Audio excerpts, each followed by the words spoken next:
So who primarily was this exercise for? Was it for INEC? And it seems not from your explanation thus far. Or is it for the electorate? And what would have been the point of that? It is for both. It is for both INEC and it is also for the voters. The reason I said that is we want to further test the functionality of this BVAS machine. Okay, for instance, let me put this out there. One of the criteria was also to choose some of the difficult terrain to ascertain that, okay, there won't be any, what will it look like, especially in some of these difficult terrains that were selected in Rivers State. So it was both for us as a commission to further test its functionality. And like I also said, it was also for the voters to also experience how this will work and to build the confidence of the voters going into the election. For some, this is the first time they're getting the PVC. This is the first time they even saw what the machine looked like. And they saw, okay, you came out, your PVC was scanned or inserted in the machine, and you were authenticated either through the fingerprints or by taking a picture of you, and you saw how the machine picked and counted it. It was just to give people that experience, like most persons will do when they have a new product, or most organizations will do when they have a new product. You put it out there and test run. When you say difficult terrains, what exactly do you mean, and how do these difficult terrains affect the deployment of the BVAS machine and other equipment of INEC for the elections? Okay, when you say difficult terrain, you're talking about ease of accessing those polling units. You're talking of the network coverage.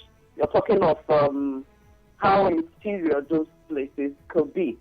So those are the some of the indicators of a difficult terrain. So we wanted to also be sure that it's not just the city areas of River State where you just have it all covered, things are working, network are, and we did, and we're here, and it went well. So generally speaking, what was the result of the exercise in River State here? It was successful. It was successful. I don't have the statistics from where I am now, from the ICT, to give you the accurate figures of the persons that came out and the people that were. I think everybody that came out, not just thinking, I think everybody that came out successfully were accredited. In one of the polling units where we monitored, we had a particular woman who came out, and it took several attempts. Her fingerprints, we had difficulty capturing that. They tried to take a picture of her, to capture her, and it wasn't also just that. We couldn't do that within a few seconds like we did with other voters. After a while, we realized that she actually had a headgear on, and part of her ears were covered.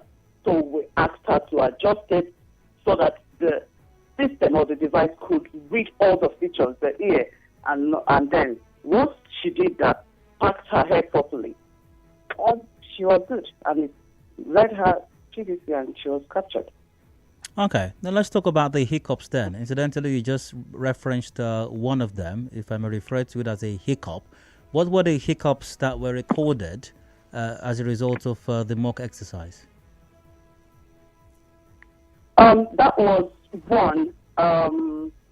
Okay, for some persons that were there was, what's it called now? A little mistake entering the BVAS machine. So for a particular polling unit, I think it was in a hurry to get the place started, we realized the BVAS was for another unit. Because it's too far apart, they quickly went and swapped it. So it wasn't like another register was uploaded into a particular device meant for another unit. No, it was just a mistake in carrying by the officials, and immediately that was corrected and the process went on. The hashtag beard gang was not beard gang, that is, was not a thing at that time. Maybe some years ago. I have a colleague here, for example, who says as at 2015 when he registered, he didn't have a full facial hair on at that time. But now it's a thing. It's commonplace to find young men and not so young men going around these days with a full facial hair, beard everywhere. Will that have any effect on the machine being able to identify a person? For example, inversely rather, maybe a person had a full face of hair, beard, all over the place when they registered, but now for whatever reason they are clean shaven. Would that be an issue? Okay. From the places that have been monitored, we didn't experience that.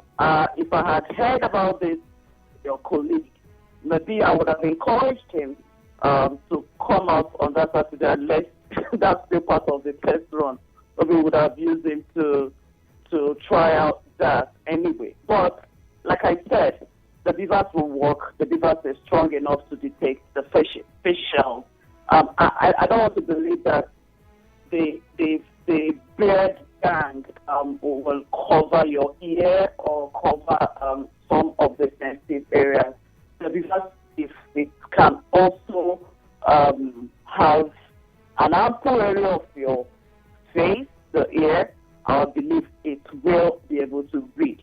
If that fails, your fingerprint, which is also unique to the individual, can also be used. Oh, so that's the plan B you were referring to earlier on as well? Yes, it's between the fingerprint and the facial recognition. So even if for whatever reason my face is not recognized, it's not the end of the world? Yeah, no, not at all. The fingerprint is there, distinctive to you. It can also be used to read.